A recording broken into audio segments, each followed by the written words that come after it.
سلام زخبركم تعزبتي كما يتوعلون نلومي 14 لكاتي تدالو زينا ومسنادو احنا لكم قرينا لنا مكتالكم بخبر زعدم يرمياس قبرالو عليه بقدام الناس كن ارئستاتو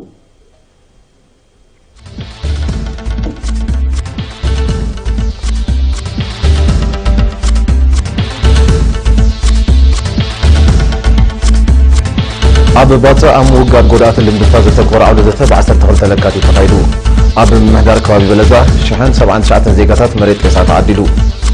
نبرتن بادر روز نبرون تقام 6 مقلال أو توفر سلاسلهم سراوت نيجيريا بزكالو سرحيت أب لعل بوكو حرام كبيد نواتها وكسار عوريدو أب ديمقراطية ريبوبليك كونغو بعليتها وقتل 37 تقتلهم نيتو بأمريكان جرمن كلتا حدث وتحضرين معتلات كخفت مخانو حبيرو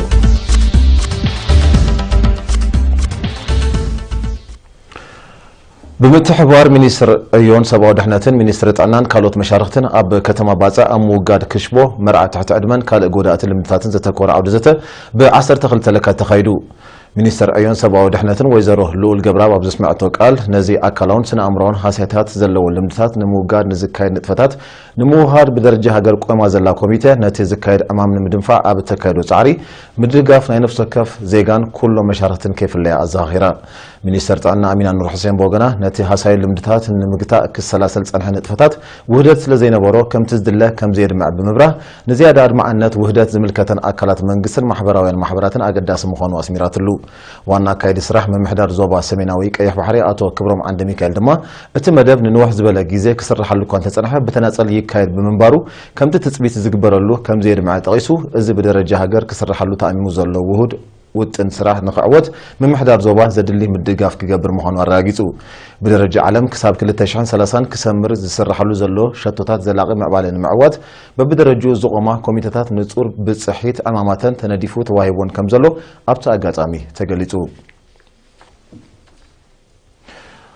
أب من محدار كبابي بلزان وزبا سرجغا ب10 تخلت لكاتيت مسرح معدال مريت إسات خيدو أبزي ناي حجي معدال 344 دق نسيو زركبوم شحن 79 زيغاتات كم تعدلو زغلص حلافي انفر مينستري مريت ماينا كابن زوبا ماكل اتو مكونن مايل زي تعدلو دما ات زدل قطعات مزمالو كعدلو مخون ابريو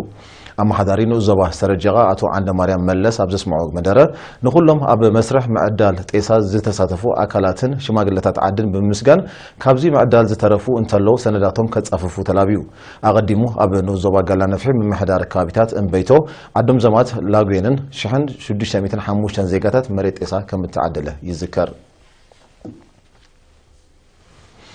نبرتن بادرهو زنبروم طقم 6 مقلال عوت ماتتاو نطفتات اسلاسيلوم يوناتان يابيو زدالو صبصبالو فرتنا عندهم كتقربيا أما محدار كباب بادرهون الزوبا سرجع زنبرت طقمات 6 مفتاح بمتحوار نبرتن منقسن عوت سراحات كمتعمه اما حدار من محدار كباب بادرهو اتو تغليت برهني إرينا حبيرو بيت بدهساسن حاجزن كفل هابت ماي تمريح استسلاسل بروجكت نزستماي زغلغلا كلتا عيلاتات كقعتان كلوا نلعل 1 كيلومترن فرقان ززرغح مسمرات شامبقون كمتواددلن اتو تخليت وسيخ غليصو بسنك مبلشاو مسمرات شامبقوماي اب كبابيام كاب زركب طريتو زي تحلو ماي كتقوملو مصنحهم طقيسو دما حجيغن كاب 13 مكفافل ماي نقطاتات طرو ماي كتقمو كم زبقوا ارديو تقمات ابزها بوريتو اتستوادد بروجكت ابر استمنጭ ጽሪ ማይ ምርግጋጹ ንዝነበሮም ናይ ጥዕና ስክፍታ ዝቕንጥጥ መሃኑ ብምግላጽ ኣብ ስራሕ ካብ ጎኖም ከይተፈልያዝ ደገፋት ንዝገበራሎም አካላት መንግስቲ አመስኪኖም أصلاً مزبالاشو أبرز فترة كبير كأنزان زي صعب حماماتن أب ملكان أقاومان قصنانون بقلو كفو زيكل ساقماتي زفتر نزيني مو قادمة كاب نؤس عدمان كرميو زجمر كرمة كنكن مقباري دلي وكيل إيرينا أب زوبا عن سبا تسفانكيل غريس زدالو تاب دانا يتقبلي هوت كتقربايا نأصلاً كرمة كنكن بمقبار تراي كاب زو حدقاني حمامات نمكلها الكم زكال تقليزو اب هوسبيتال كرن حكيم سني دكتور عمر الدين ابراهيم ابزهبو حبريتا اسنان كينيو محياخن مدقاقن مغبي امزراب يخون معقاب قرصن صباقن ገጽ አባበርኩታ ከም ዘለዎ ስለዝኾነ ድማ ቅድመ ምክንኻን አገዳሲ ምዃኑ ዋስሚሩሉ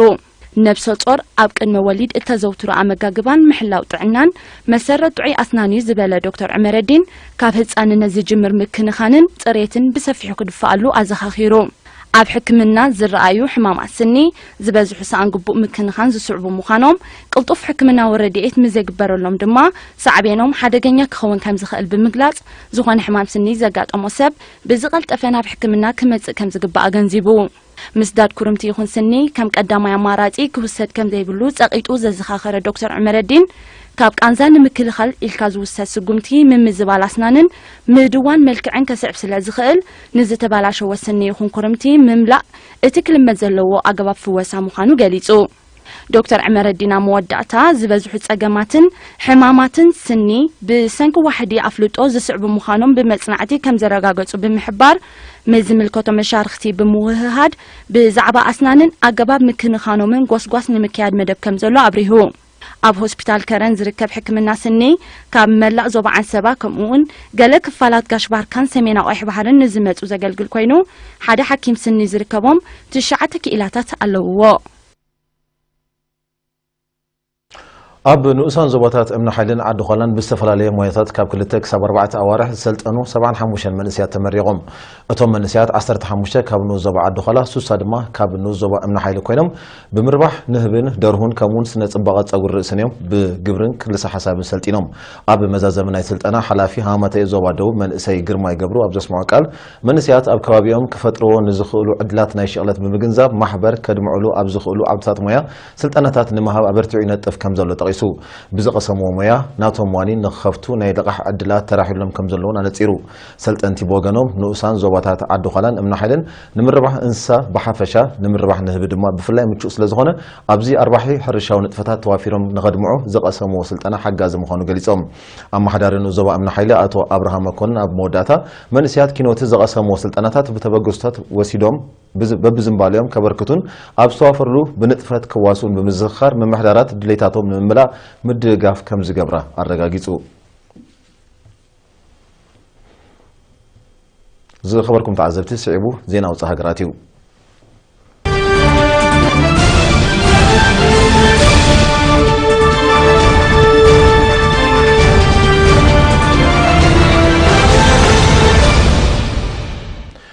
ሰራዊት ናይጄርያ ኣብ ሳልስቲ እዚ ኣብ ሰሜናዊ ምብራቕ ናይቲ ሃገር ብዘካይዶ ስርሒት ኣብ ልዕሊ ሽበራ ጉጅለ ቦኮ ሓራም ከቢድ ዝበሎ ንዋታዊ ክሳራ ከም ዘውረደ ሓቢሩ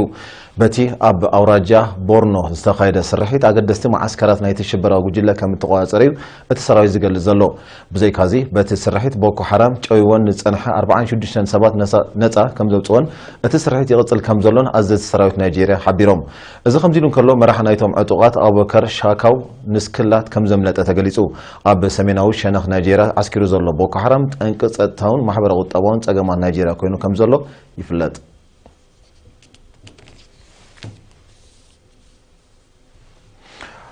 ኣብ ዲሞክራሲያዊት ሪፐብሊክ ኮንጎ ተወልዑ ብዘሎ ሓድሽ ዓሌታዊ ግጭት ብውሕዱ 30 ሰባት ከም ዝተቐትሉን 10ታት ከም ዝቆሰሉን ጸብጸባት ኣመልኪቶም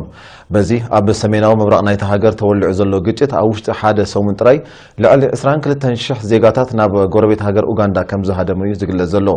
እቲ ግጭት ገና ስለዘይሃደ እቲ ቁጽሪ ብተዓጻጻፊ ክብል ከም ዝኽእል ምስ ኩነታት ናይቲ ሃገር ቅርበት ዘሎም ወገናት ይእምቱ ገለ ወገናት እቲ ግጭት ቅልጡፍ መግቲ እንተዘይረኺቡ ናብ ውግእ ሓድሕድ ከምርሕ ከዘሎም ስጋት ገሊጾም ኣለዉ ብማዕድናት ሃብታም ምዃና እትግለጽ ዲሞክራሲያዊት ሪፐብሊክ ኮንጎ ብሰንኪ ተኸታታሊ ግጭታት ተጠቃሚት ባህላዊ ጸጋታት ክትከውን ከም ዘይካለት ጸብጻባት የመልክቱ ኪዳን ሰሜን አትላንቲክ ማለት ኔቶ ኣብ ኣሜሪካን ጀርመንን ክልተ ሓደስቲ ወተሃደራውያን ማዕከላት እዚ ክኸፍት ምዃኑ ኣፍሊጡ እቲ ኣብ ኣሜሪካ ዝኽፈት ማዕከል ኣብ ኣትላንቲካዊ ውቅያኖስ ከጋጥም ንዝኽእል ጸጥታዊ ስጋት ክከላኸል እቲ ኣብ ጀርመን ዝኽፈት ድማ ኣብ ኣህጉር ኤውሮጳ ንዝኽሰት ተመሳሳሊ ስጋት ኣብ ምግታእ ክነጥፍ ምዃኑ እቲ ኪዳን ሓቢሩሎ ኔቶ ኣብ ኣሜሪካን ጀርመንን ዓበይቲ ወተሃደራውያን ማዕከላት ክኸፍት ድሕሪ ዝሑል ኩናት እዚ ናይ ፈለማ ምዃኑ ጸብጻባት ይጠቕሱ ጸሓፊ ናይቲ ኪዳን ጄንስ ስቶለንስበርግ ብ12 ለካቲት ኣብ ከተማ ብራስለስ ጀርመን በልጅም ኣብ ዝሃቦ መግለጺ ኔቶ ወተሃደራዊ ዓቕሙ ክብ ንምባል ይሰርሕ ከም ዘሎ ብምሕባር ኣገዳሲ ምስ ዝኸውን ናብ ካልኦት ኣባል ሃገራቱን ተመሳሰልቲ ማዕከላት ክኸፍት ከም ዝኽእል ኣሚቱ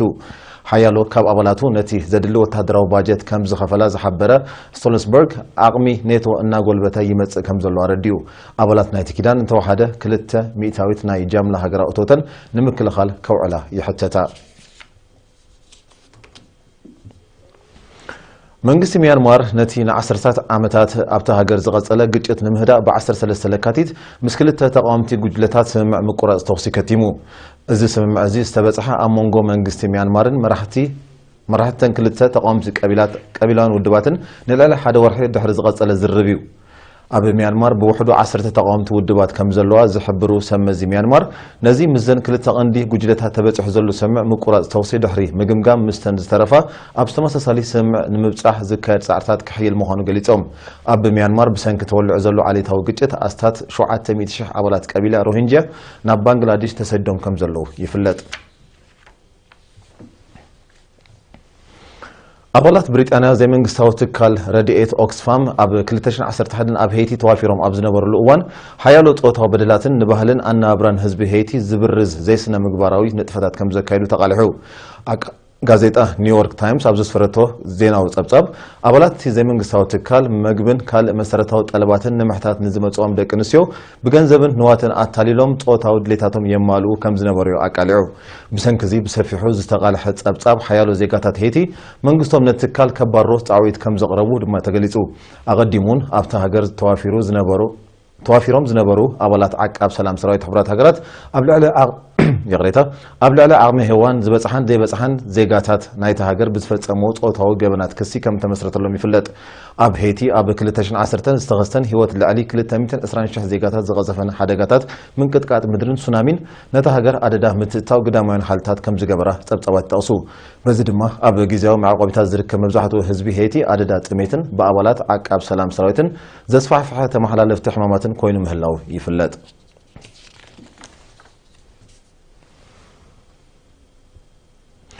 ጸሓፊ ጉዳያት ወጻኢ ኣሜሪካ ሬክስ ቴለርሰን ኣብ 5 ሃገራት ዑደት ንምክያድ ብ13 ለካቲት ዮርዳኖስ ኣትዩ ሚኒስተር ቴለርሰን ምስ ሰበስልጣን ዮርዳኖስ ተራኺቡ ንቕልውላው ሶርያን ዳግመ ህንጸት ዓራቅን ኣመልኪቱ ከም ዝዛረብ ተቃሊሑ እቲ ላዕለዋይ በዓል ስልጣን ኣሜሪካ ድሕሪ ናይ ዮርዳኖስ ዑደቱ ናብ ግብጺ ቱርኪ ኩዌት ሊባኖስን ክበጽሕ ምዃኑ ተፈሊጡሎ ኣብ ሰላማዊ ውቅያኖስ ተኸሲቱ ዘሎ ጊታ ዝተሰሚየ ትሮፒካዊ ህቡብላዊ ማዕበል ኣብ ደሴታዊት ሃገር ቶንጋ ሰፊሕ ምዃኑ ዝተገልጸ ዕንወት ኣውሪዱ ማእከላይ ቤት ጽሕፈት ባይቶ ናይቲ ሃገርን ካልኦት ሓያሎ ህንጻታትን በቲ ኣስታት 200 ኪሎ ሜትር ኣብ ሰዓት ብዝሕንበብ ንፋስ ዝተሰነየ ህቡብላዊ ማዕበል ሙሉእ ብሙሉእ ከም ዝዓነወ ተቃሊሑ እቲ ባህርያዊ ሓደጋ ዛጊት ኣብ ህይወት ሰብ ዘወረዶ ክሳራ እኳ እንተዘየለ ሓያሎ ግን ኣካላዊ ጉድኣት ከም ዝወረዶም ሰመዚ ቶንጋ ሓቢሮም ድሮን መንግስቲ ብ13 ለካቲት ህጹጽ ናይ ሓደጋ እዋን ድንጋገ ብምእዋጅ ንዝወረደ ዕንወት ናይ ምንጻህን ምጽጋንን መስርሕ ኣበጋጊሱ ከም ዘሎ ተገሊጹ ሓይሉ ነኪዩ ከም ዘሎ ዝግለጽ ህቡብላዊ ማዕበል ጊታ ኣብ ደሴታዊት ሃገር ፊጂ ገጹ የምራሕ ከም ዘሎ ጸብጻብ ሜትሮሎጂ ይሕብሩ መንግስቲ ፊጂ ድማ ዜጋታት ከጋጥም ካብ ዝኽእል ሓደጋታት ከጥንቀቑ ብምልባው ናብ ውሕስ ከባቢ ክጋዑ ዝጸዊዑ ኣሎ ትሮፒካዊ ህቡብላዊ ማዕበል ጊታ ኣብ ዝሓለፈ ቀዳመ ሰንበት ኣብ ደሴታውያን ሃገራት ሳማኦ ተመሳሳሊ ዕንወት ከም ዘውረደ ይዝከር ኣብ ፊሊፒንስ ብምኽንያት 14 ለካቲት ዝውዕል መዓልቲ ፍቑራት 164 ጽምዲ ብሓባር ስነ-ስርዓት መርዓ ብምፍጻሞም ኣቓልቦ ሰሒቦም ወጻኢታት ናይቲ መርዓብ መንግስቲ ፊሊፒንስ ተሸፊኑ ኣብ ፊሊፒንስ ጽምብል ባህላዊ መርዓ ገዚፍ ገንዘባዊ ወጻኢታት ከም ዝሓትት ብሰንኩ ድማ ኣብ ማእከላይ መናብሮ ዝርከቡ ዜጋታት ነቲ ወጻኢታት ክሽፍኖ ከም ዝጽገሙ ይግለጽ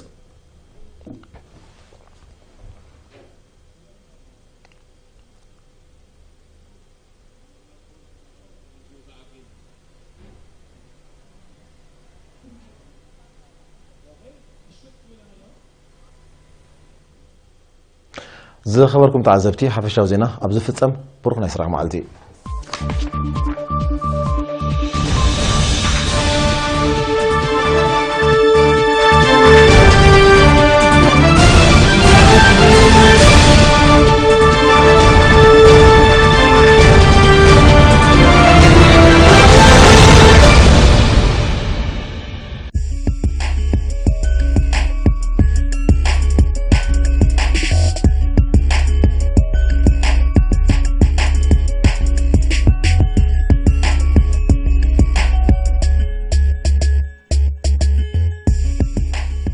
سلام كم يتسمعكم كبرات تعزبتي على توزينا سبورت انه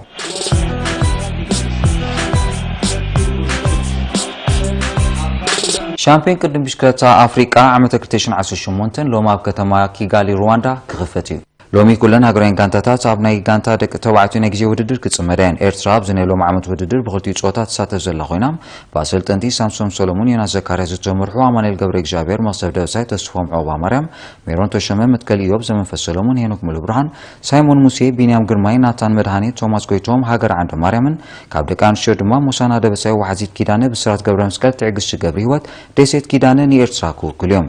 بمسرت تحيز زلو مدب صباح 15 لكاتيتو ناي ولق ناي غزي وددر ككايدو وصيت ناي لومي ناي دحر قطر وددر اب ناي مشت زينا تخاتاتلوم ኤርትራን ተቀዳደምቲ መርሃዊ ቅዱስናት ናይል ብርሃንና ምስ ክለቦም ዳይመሽን ዳታ ብዙር ዑማን ይሳተፉለው ዙር ዑማን ትማሊ ብናይ 162.5 ኪሎ ሜትር ውድድር ይፈሊሙ ክለብ ዳይመሽን ዳታ ዝሓለፈ ዓመት ኣብ ዙር ራብዓይ ተርታ ንዝሓዘ መርሃዊ ቅዱስናት ናይል ብርሃን ዝርከቡን ተቀዳደምቲ ናብ ዝናይ ዑማን ውድድር ይኸዘላም ኣብ ናይ ትማሊ ናይ ቀዳማይ መድረኽ ውድድር ሓንቲ 4 ተቀዳደምቲ ዝሓወፈት ጉጅለ ነዊሕ ኪሎ ሜትራት ፍልይ ዓቂባ ክትጓዓዝ ክኢላ እኳ ተነበረት ብድሕሪ ዝመፀት ዓባይ ጉጅለ ውሒጣታ ኣብ መወዳእታ ኩሎም ተቀዳደምቲ ኣብ ዘካየዱ ሓያል ቅጽበታ ውድድር ፈረንሳዊ ብሪያን ኮካርድ ናይ ክለብ ቪታል ኮንሰፕት ሳይክሊንግ ተዓዋቲ ኮይኑ ንዑ ብምኽታል ድማ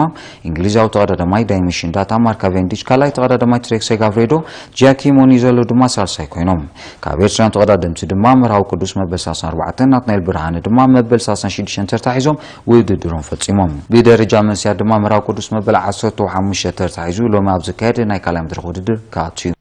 ክብራት ተዓዘብቲ ዕለታዊ ዜና ስፖርት ኣብዚ ፍጸም ሰላም